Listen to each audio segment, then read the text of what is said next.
निर्णायक गण और मेरे प्यारे प्रतिभागियों, एक बार सबका पुनः स्वागत है इस कार्यक्रम में शुभारंभ करने से पहले एक संक्षिप्त परिचय हमारे निर्णायक गणों का। पहले निर्णायक है बहुमुखी प्रतिभा के धनी डॉक्टर मुकेश गंभीर जी, जो वर्तमान में रेडियो कोर्स के निर्देशक है। आप कॉलेज में व्याख्याता भी रहे और नाटकों का निर्देशन भी किया। आपको परवाज़ है एहसास पुस्तक के लिए हरियाणा साहित्य अकादमी द्वारा सर्वश्रेष्ठ पुरस्कार दिया गया। एक अच्छे मन संचालक के साथ साथ मुकेश जी एक सुप्रसिद्ध लेखक भी है। अनेक सम्मान प्राप्त मुकेश जी की कई रचनाएं प्रकाशित हो चुकी है। सर, आपका बहुत बहुत स्वागत है। हमारी दूसरी निर्णायिका है डॉक्टर मुक्ता मिश्रा जी, जो कि प्रोन्नति फाउंडेशन एनजीओ के साहित्यिक मंच और बाल मंच की अध्यक्षा, कंट्री ऑफ इंडिया न्यूज़पेपर की न्यूज एडिटर, साथ ही नारी शक्ति सागर में विशेष संपादक भी हैं। आप एक लेखिका, fashion designer, tabla player, theatre एवं वॉइस आर्टिस्ट भी हैं। इनके विभिन्न पत्र पत्रिकाओं में रचनाएं प्रकाशित भी हो चुकी हैं। रेडियो बूथ में समीक्षा, इंटरव्यू, काव्य पाठ, कहानी, गीत, नाटक आदि कार्यक्रमों का प्रस्तुतिकरण व संचालन का कार्य भी करती है। छोटे से बड़े मन से अनेकों काव्य पाठ करते हुए इनको अनेक सम्मान प्राप्त हुआ है। राजनीति में भी सक्रिय रहते हुए यह बीजेपी नारी मुक्ति मोर्चा की सदस्य है। तो जोरदार तालियों से स्वागत कीजिए हमारी निर्णायिका डॉक्टर मुक्ता मिश्रा जी का। तो एक बार पुनः तालियों से स्वागत करते हैं हमारे सभी निर्णायक गणों का।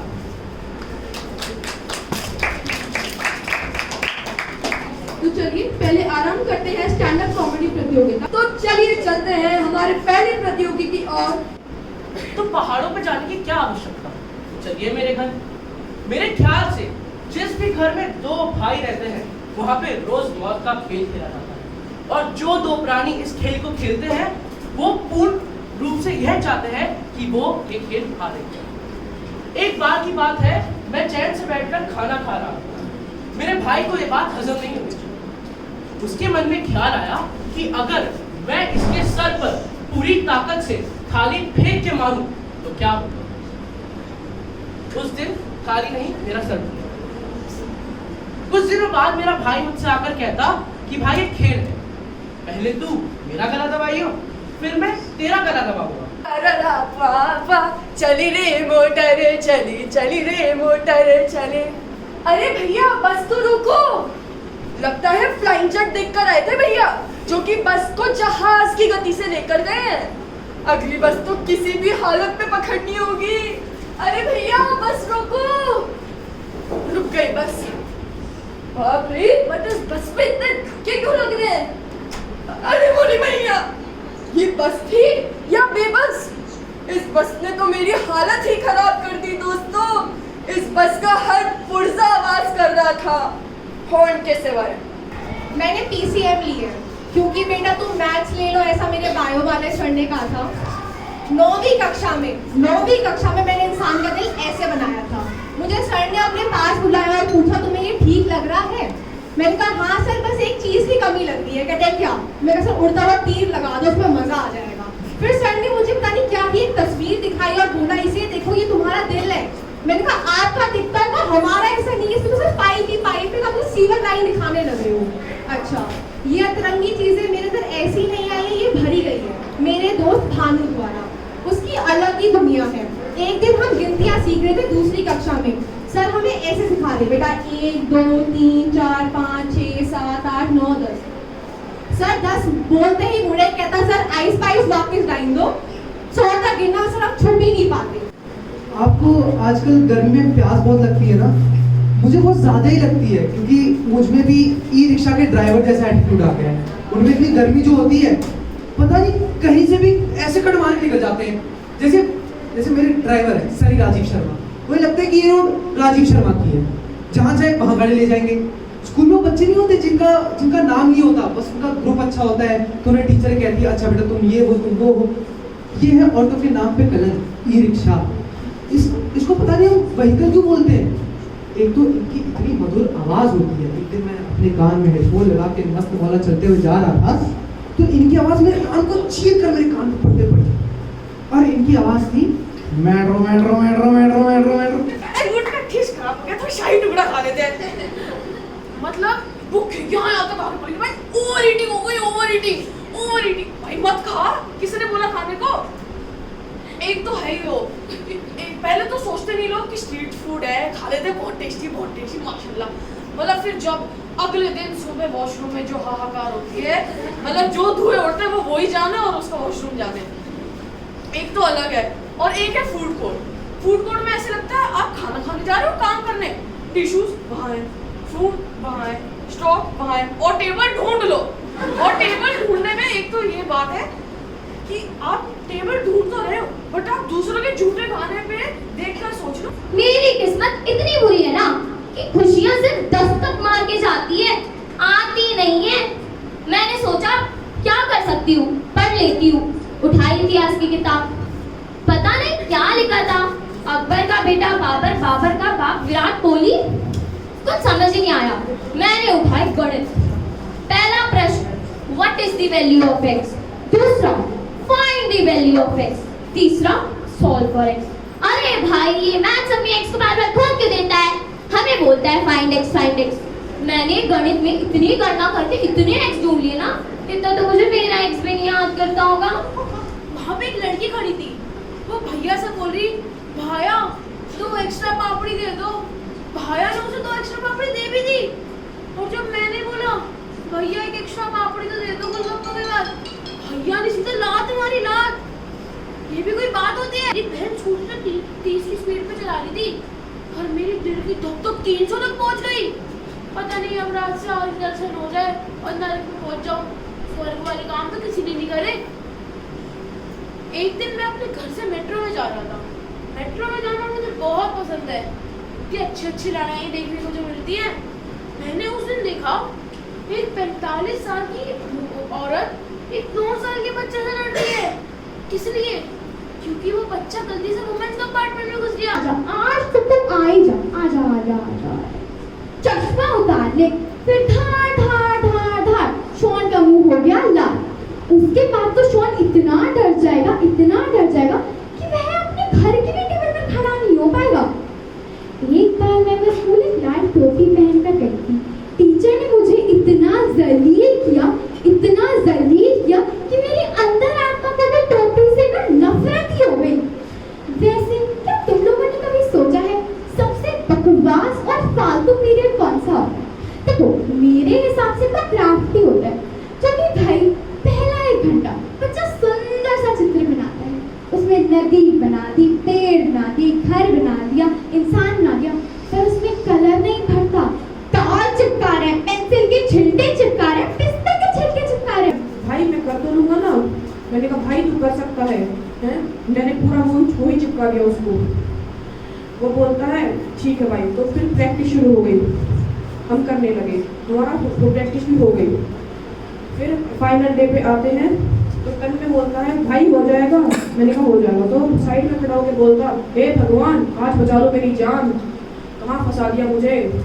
और पहले ही स्टेप में तन्मे के पैर लड़खड़ाते हैं और वो सीधा मेरे ऊपर।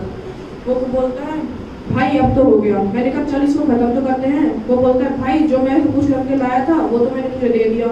मैंने कहा भाई तू क्या करके लाया था, तू डांस करने आया था या कुश्ती करने आया था? बेटा पढ़ाई कर ले वरना पापा मारेंगे। हाँ जैसे पापा तो WWE के रेसलर बैठे हुए ना और हम उनके दुश्मन। उधर से हमारी प्यारी अध्यापिका जी, बेटा कल टेस्ट है, पढ़ाई करके आ जा थोड़ी।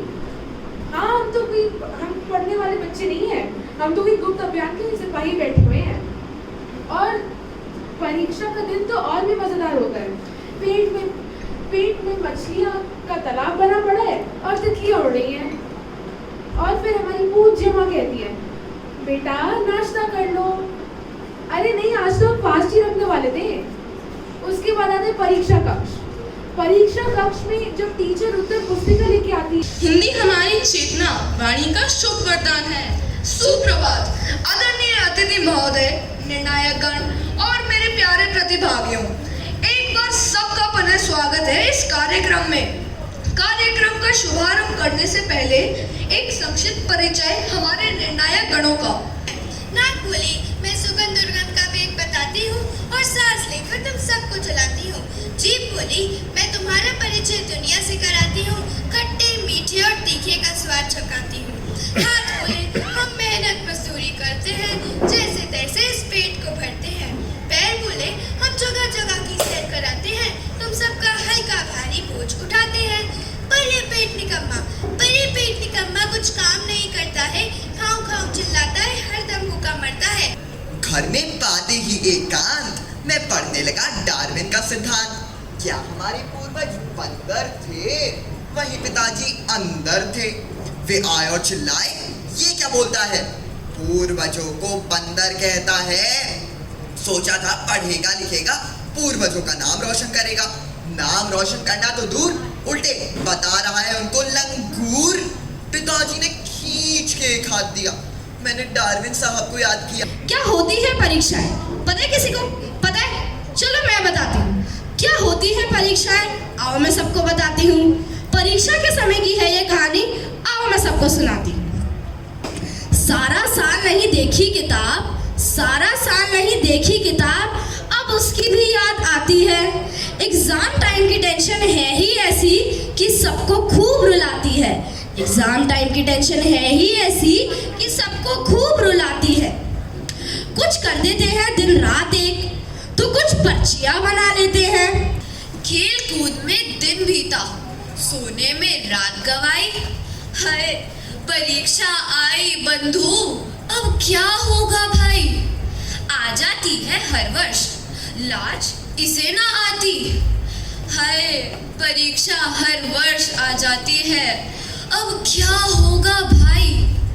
एक अकेली जान और साथ इतने पोथे, काश खुदा इस धरती पर लेखक पैदा ही ना होते। एक मित्र मिले, बोले, लाला तुम किस चक्की का खाते हो? इस टेढ़ छटाक के राशन में भी कौन बढ़ाए जाते हो? क्या रखा मांस बढ़ाने में? मनहूस अकल से काम करो, संक्रांति काल की बेला है, मर मिटो जगत में नाम करो। हम बोले, रहने दो लेक्चर, पुरुषों को मत बदनाम करो, इस दौड़ धूप में क्या रखा, आराम करो। आराम जिंदगी की कुंजी, इससे न तो वैदिक होती है। आराम सुधा की एक बूंद तन का दुबलापन खोती है। आराम शब्द में राम छिपा जो भगवत तन को खोता है। आराम शब्द का ज्ञाता तो बिरला ही योगी होता है। इसलिए तुम्हें समझाता हूँ, मेरे अनुभव से काम करो। ये जीवन यौवन क्षणभंगुर, आराम करो। आजकल के बच्चे गजब धा रहे हैं, परीक्षाओं में पता नहीं क्यों इतने अंक ला रहे हैं। हम तो 7-8 भाई बहन थे, पढ़ाई में खूब दिल लगाया करते। ध्यान से सुनिएगा, तब जाकर सबके मिलाकर 60-70% आया करते। हौसले इतने बुलंद मान्यवर, हौसले इतने बुलंद, कभी निराश नहीं हुए। एक वर्ष में 2 भाइयों से ज्यादा पास ही नहीं हुए। घर वालों ने जब किताबें एक बार दिलवा दी, सारी जिंदगी वही चला दी। 12वीं कक्षा में, मान्यवर ध्यान से सुनिएगा, 12वीं कक्षा में मेरे अकेले के 33% आए थे। घर वाले तो क्या, रिश्तेदार तक फूले न समाये थे। एक मित्र मिले, बोले, लाला तुम किस चक्की का खाते हो? इस 1.5 छटाक के राशन में भी तून बढ़ाए जाते हो। क्या रखा मांस बनाने में? मनहूस अकल से काम करो, संक्रांति काल की बेला है, मर मिटो जगत में नाम करो। हम बोले, रहने दो लेक्चर, पुरुषों को मत बदनाम करो, इस दौड़ धूप में क्या रखा, आराम करो। यदि करना ही कुछ पड़ जाए तो अधिक न तुम उत्पात करो। अपने घर में बैठे बैठे बस लंबी बात करो। करने धरने में क्या रखा, जो रखा बात बनाने में। जो ओट हिलाने में रस है, वह कभी ना हाथ हिलाने में। एक नेता बनना चाहता हूँ, क्या आप लोग मेरी कविता सुनेंगे? जो बूढ़े खूसट नेता है, उनको गड्ढे में जाने दो, बस एक बार मुझको सरकार बनाने दो। मेरे भाषण के डंडे से भागेगा भूत गरीबी का। मेरा वक्तव्य सुने दो झगड़ा मिटे मियाँ बीबी का। मेरे आश्वासन की टॉनिक का एक डोज मिल जाए अगर, चंदगी राम को करे चित पेशेंट पुराने टीबी का। मरियल सी जनता को मीठे बालों का जूस पिलाने दो।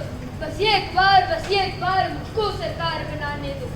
जो कत्ल किसी का कर देगा मैं उसको बरी करा दूंगा। हर किसी पीढ़ी हीरोइन की प्लास्टिक सर्जरी करा दूंगा।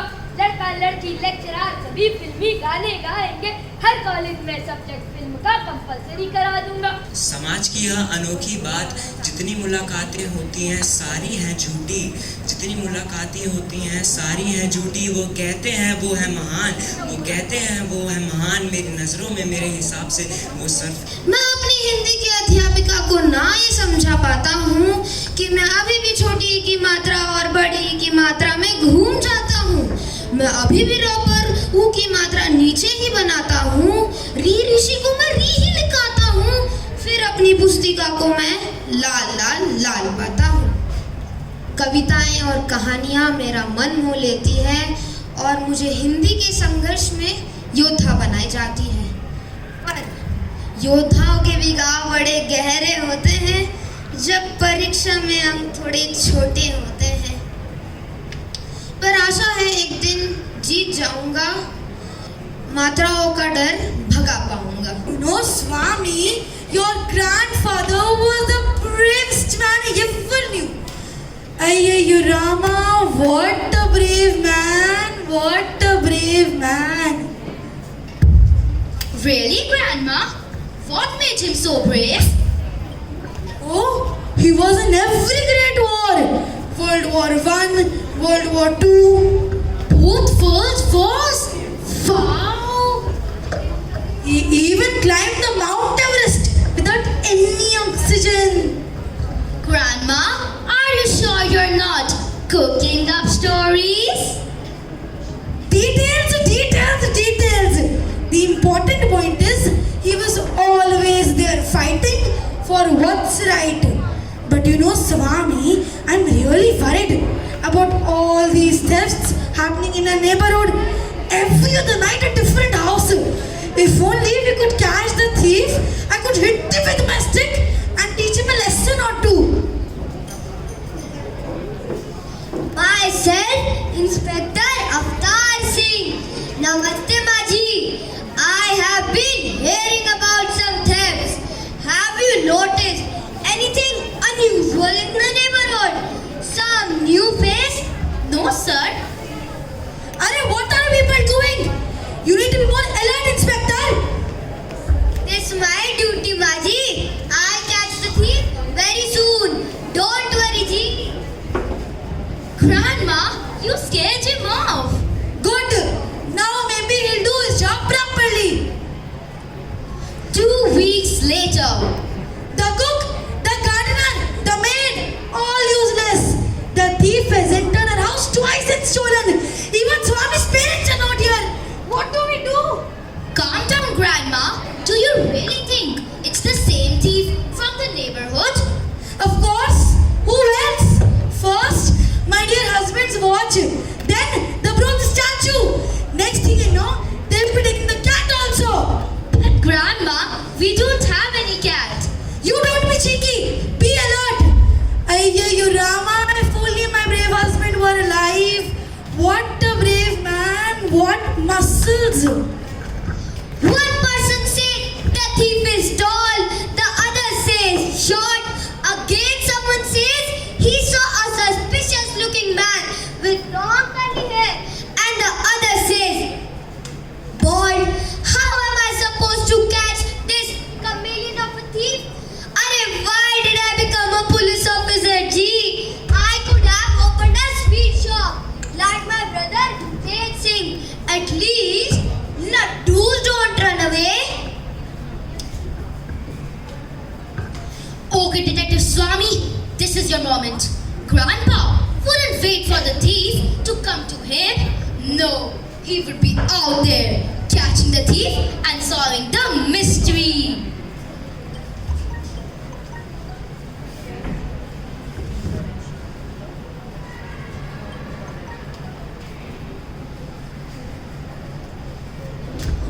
got you. You thief. Grandma, help. Grandma. Grandma, are you the thief? No. I only stole from our house. I thought I'll make you all a little careful. Grandma, you're stealing from our own house to teach us a lesson? Well, it worked, didn't it? And I only stole from our house. I have my own standards. But who is the actual thief then? And how come he hasn't stolen from our house yet? Oh, bale ji, we caught the thief. Caught the thief? Caught the thief? He's a local crew. We caught him while he was trying to break into your neighbor's house. He admitted that he has stolen from all these houses. But he said that he never stole from your house. He said that he is terrified of the old lady here. Then who stole from your house? That is a mystery, Ji. That is a mystery. Could there be another thief? Maybe a gang of thieves. You need to be more alert, Inspector. Yes, Ji. Grandma, you're too much. Your grandfather would have been so proud of me. He would have said, my Vijayalakshmi, beauty with brains. And you, my little one, are the bravest one. We can catch any thief. Let that inspector try to solve the mystery of the smart thief.